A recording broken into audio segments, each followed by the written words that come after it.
Isaías capítulo 1. São estas as mensagens a respeito de Judá e de Jerusalém que o Senhor Deus deu a Isaías, filho de Amós, durante os reinados de Uzias, Jotão, Acaz e Ezequias em Judá. Escutem, ó céus, preste atenção à terra, pois o Senhor Deus falou. Ele disse: Criei filhos e cuidei deles, mas eles se revoltaram contra mim. O boi conhece o seu dono e o jumento sabe onde o dono põe o alimento para ele, mas o meu povo não sabe nada. O povo de Israel não entende coisa nenhuma. Ai desse povo mau, dessa gente cheia de pecados, todos são ruins, todos são perversos. Eles abandonaram o Senhor, rejeitaram o Santo Deus de Israel e viraram as costas para ele. Por que vocês continuam a pecar? Será que querem receber mais castigos? A sua cabeça está ferida e todos estão desanimados, da cabeça até os pés. O corpo de vocês está machucado, cheio de ferimentos e de chagas abertas, que não foram lavadas, nem enfaixadas, nem limpas com azeite. A terra de vocês está arrasada, as cidades foram destruídas pelo fogo. Na presença de vocês, os estrangeiros arrasaram a sua terra, e ela ficou em ruínas. Os estrangeiros acabaram com ela. Só ficou Jerusalém, como se fosse uma barraca de vigia numa plantação de uvas, como uma cabana numa plantação de pepinos, e como uma cidade cercada pelos inimigos. Se o Senhor Todo-Poderoso não tivesse deixado que alguns de nós vivêssemos, seríamos agora como a cidade de Sodoma, estaríamos destruídos como Gomorra. Autoridades de Jerusalém, escutem o que o Senhor está dizendo. Moradores da cidade, deem atenção aos ensinamentos do nosso Deus. O Senhor diz: Eu não quero todos esses sacrifícios que vocês me oferecem. Estou farto de bodes e de animais gordos queimados no altar. Estou enjoado do sangue dos touros novos. Não quero mais carneiros nem cabritos. Quando vocês vêm até a minha presença, quem foi que pediu todo esse corre-corre nos pátios do meu templo? Não adianta nada me trazerem ofertas. Eu odeio o incenso que vocês queimam. Não suporto as festas da lua nova, os sábados e as outras festas religiosas, pois os pecados de vocês estragam tudo isso. As festas da lua nova e os outros dias santos me enchem de nojo. Já estou cansado de suportá-los. Quando vocês levantarem as mãos para orar, eu não olharei para vocês. Ainda que orem muito, eu não os ouvirei, pois os crimes mancharam as mãos de vocês. Lavem-se e purifiquem-se, não quero mais ver as suas maldades. Parem de fazer o que é mal e aprendam a fazer o que é bom. Tratem os outros com justiça, socorram os que são explorados, defendam os direitos dos órfãos e protejam as viúvas. O Senhor Deus diz: Venham cá, vamos discutir este assunto. Os seus pecados os deixaram manchados de vermelho escuro. Mas eu os lavarei, e vocês ficarão brancos como a neve, brancos como a lã. Se forem humildes e me obedecerem, vocês comerão as coisas boas que a terra produz. Mas se forem rebeldes e desobedientes, serão mortos na guerra. Eu, Senhor, falei. A cidade de Jerusalém era fiel a Deus, mas agora está agindo como uma prostituta. Estava cheia de gente boa e honesta, mas agora só ficaram assassinos. Jerusalém, você era como prata pura, porém agora não vale nada. Era como o melhor vinho, porém agora é como vinho misturado com água. As suas autoridades são pessoas revoltadas e têm amizade com ladrões. Estão sempre aceitando dinheiro e presentes para torcer a justiça. Não defendem os direitos dos órfãos e não se preocupam com as causas das viúvas. Portanto, escutem o que diz o Senhor, o Deus Todo-Poderoso, o forte Deus de Israel. Ele diz ao seu povo: Eu me vingarei de vocês, meus inimigos. Vou acertar contas com vocês, meus adversários. Na minha ira vou castigá-los, para que fiquem completamente puros, assim como o metal é purificado pelo fogo. Eu lhes darei autoridades e juízes como vocês tinham no passado. Então Jerusalém será chamada de Cidade da Justiça e Cidade Fiel. O Deus justo salvará Sião, salvará todos os seus moradores que se arrependerem, mas acabará com todos os rebeldes e pecadores, com todos os que abandonam o Senhor. Vocês vão ficar com vergonha das árvores sagradas de que vocês gostam tanto. Vão ficar desiludidos com os jardins sagrados que lhes davam tanto prazer. Vocês se tornarão como árvores de folhas murchas, como um jardim que ninguém rega. Os poderosos serão como a palha, as suas ações como uma faísca. Eles serão destruídos pelo fogo, e não haverá quem possa salvá-los. Isaías capítulo 2. Esta é a mensagem a respeito de Judá e de Jerusalém que o Senhor Deus deu a Isaías, filho de Amós. No futuro, o monte do templo do Senhor será o mais alto de todos, e ficará acima de todos os montes. Os povos de todas as nações irão correndo para lá, e dirão assim: Vamos subir ao monte do Senhor, vamos ao templo do Deus de Israel. Ele nos ensinará o que devemos fazer, e nós andaremos nos seus caminhos, pois os ensinamentos do Senhor vêm de Jerusalém. Do monte Sião ele fala com o seu povo. Deus será o juiz das nações, decidirá questões entre muitos povos. Eles transformarão a sua espada em arados e as suas lanças em foices. Nunca mais as nações farão guerra, nem se prepararão para as batalhas. Venham, descendente de Jacó, vamos caminhar na luz que o Senhor nos dá. Ó Deus, tu abandonastes o teu povo, os descendentes de Jacó, pois o país está cheio de médiuns da Filisteia e de adivinhos que vêm do Oriente. O teu povo segue costumes estrangeiros. A terra de Israel está cheia de prata e de ouro. Não se pode calcular a sua riqueza, e não é possível contar os seus carros de guerras e cavalos. Mas o país está cheio também de imagens. O teu povo se ajoelha diante dessas imagens. Eles adoram aquilo que eles mesmos fizeram. Porém todos serão humilhados e envergonhados. Ó Deus, não os perdoes. Vão procurar esconderijos nas cavernas, cavem buracos no chão, a fim de escapar da ira de Deus, da glória majestosa do Senhor. Virá o dia em que os orgulhosos serão humilhados e os vaidosos serão rebaixados, e somente o Senhor receberá os mais altos louvores. Naquele dia o Senhor Todo-Poderoso vai humilhar todos os orgulhosos e vaidosos, todos os que pensam que são importantes. Ele destruirá os altos e majestosos cedros do Líbano e todos os carvalhos da terra de Bazã. Ele arrasará todas as montanhas altas e os montes elevados. Ele derrubará todas as torres altas e as muralhas fortes. Ele afundará todos os grandes navios e os barcos mais bonitos. Naquele dia, os orgulhosos serão humilhados e os vaidosos serão rebaixados.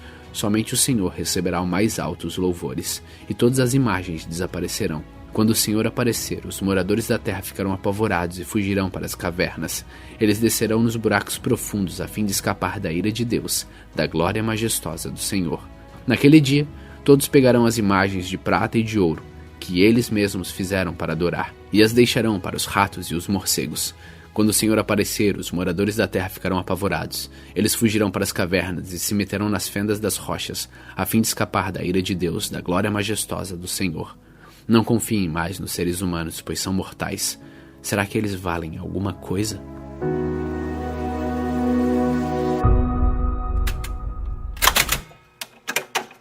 Salmos capítulo 72.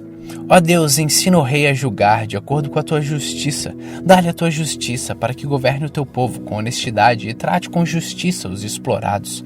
Que haja prosperidade no país, pois o povo faz o que é direito. Que o rei julgue os pobres honestamente. Que ele ajude os necessitados e derrote os que exploram o povo. Que o rei viva enquanto o sol durar e a lua existir por gerações sem fim. Que o rei seja como a chuva que cai sobre os campos, como os aguaceiros que regam a terra. Que a justiça floresça durante a sua vida e que haja prosperidade enquanto a lua brilhar. O seu reino irá de um mar ao outro e desde o rio Eufrates até o fim da terra. Os povos do deserto se curvarão diante dele e os seus inimigos se humilharão aos seus pés. Os reis da Espanha e das ilhas lhe oferecerão presentes e assim também os reis da Arábia e da Etiópia. Todos os reis se curvarão diante dele e todas as nações lhe obedecerão. O rei ajuda os pobres que lhe pedem socorro. Ele ajuda os necessitados e os abandonados. Ele tem pena dos fracos e dos necessitados e salva a vida dos que precisam de auxílio. Ele os livra da exploração e da violência. A vida deles é preciosa para ele.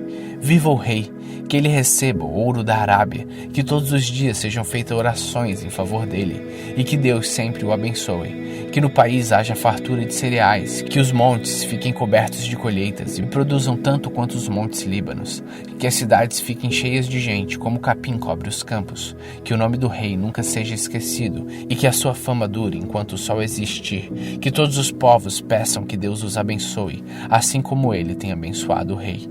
Louvem o Senhor, o Deus de Israel, pois é Ele quem faz essas coisas maravilhosas. Louvem para sempre o seu nome glorioso e que a sua glória enche o mundo inteiro. Amém e amém. Aqui terminam as orações de Davi, filho de Jessé.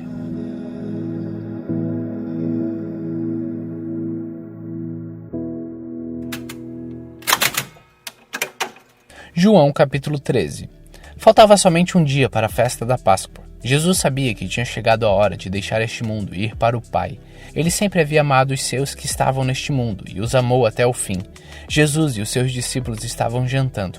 O diabo já havia posto na cabeça de Judas, filho de Simão Iscariotes, a ideia de trair Jesus.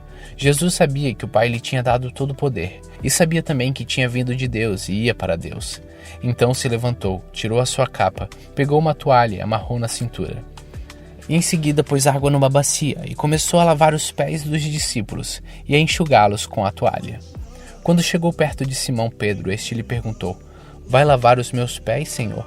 Jesus respondeu: agora você não entende o que eu estou fazendo, porém mais tarde vai entender. O Senhor nunca lavará os meus pés, disse Pedro. Se eu não lavar, você não será mais meu discípulo, respondeu Jesus. Então, Senhor, não lave somente os pés, lave também as minhas mãos e a minha cabeça, pediu Simão Pedro. Aí Jesus disse: quem já tomou banho está completamente limpo e precisa lavar somente os pés. Vocês todos estão limpos, isto é, todos menos um. Jesus sabia quem era o traidor, e foi por isso que disse: todos menos um. Depois de lavar os pés dos seus discípulos, Jesus vestiu de novo a capa, sentou-se outra vez à mesa e perguntou: vocês entenderam o que eu fiz? Vocês me chamam de mestre e de senhor, e têm razão, pois eu sou mesmo. Se eu, o Senhor e o Mestre, lavei os pés de vocês, então vocês devem lavar os pés uns dos outros, pois eu dei o exemplo para que vocês façam o que eu fiz. Eu afirmo a vocês que isto é verdade. O empregado não é mais importante do que o patrão, e o mensageiro não é mais importante do que aquele que o enviou. Já que vocês conhecem essa verdade, serão felizes se a praticarem. Não estou falando de vocês todos, eu conheço aqueles que escolhi, pois tem de se cumprir o que as Escrituras Sagradas dizem: aquele que toma refeições comigo se virou contra mim. Digo isso a vocês agora antes que aconteça, para que quando acontecer vocês creiam que eu sou quem sou. Eu afirmo a vocês que isto é verdade. Quem receber aquele que eu enviar estará também me recebendo, e quem me recebe, recebe aquele que me enviou. Depois de dizer isso, Jesus ficou muito aflito e declarou abertamente aos discípulos: eu afirmo a vocês que isto é verdade. Um de vocês vai me trair. Então olharam uns para os outros, sem saber de quem ele estava falando. Ao lado de Jesus estava sentado um deles, a quem Jesus amava. Simão Pedro fez um sinal a ele e disse: pergunte de quem o mestre está falando. Então aquele discípulo chegou mais perto de Jesus e perguntou: Senhor, quem é ele? É aquele a quem eu vou dar um pedaço de pão passado no molho, respondeu Jesus. Em seguida pegou um pedaço de pão, passou no molho e deu a Judas, filho de Simão Iscariotes. E assim que Judas recebeu o pão, Satanás entrou nele. Então Jesus disse a Judas: o que você vai fazer, faça logo. Nenhum dos que estavam à mesa entendeu por que Jesus disse isso. Como era Judas que tomava conta da bolsa do dinheiro, alguns pensaram que Jesus tinha mandado que ele comprasse alguma coisa para a festa ou desse alguma ajuda aos pobres. Judas recebeu o pão e saiu logo, e era noite. Quando Judas saiu, Jesus disse: agora a natureza divina do Filho do Homem é revelada, e por meio dele é revelada também a natureza gloriosa de Deus. E se por meio dele a natureza gloriosa de Deus for revelada, então Deus revelará em si mesmo a natureza divina do Filho do Homem. E Deus fará isso agora mesmo. Meus filhos, eu não vou ficar com vocês por muito tempo. Vocês vão me procurar, mas eu digo agora o que eu já disse aos líderes judeus: vocês não podem ir para onde eu vou. Eu lhes dou este novo mandamento: amem uns aos outros, assim como eu os amei. Amem também uns aos outros. Se tiverem amor uns pelos outros, todos saberão que vocês são meus discípulos. Simão Pedro perguntou a Jesus: Senhor, para onde é que o Senhor vai? Jesus respondeu: você não pode ir agora para onde eu vou. Um dia você poderá me seguir. Pedro tornou a perguntar: Senhor, por que eu não posso segui-lo agora? Eu estou pronto para morrer pelo Senhor. Está mesmo? Perguntou Jesus. Pois eu afirmo a você que isto é verdade. Antes que o galo cante, você dirá 3 vezes que não me conhece.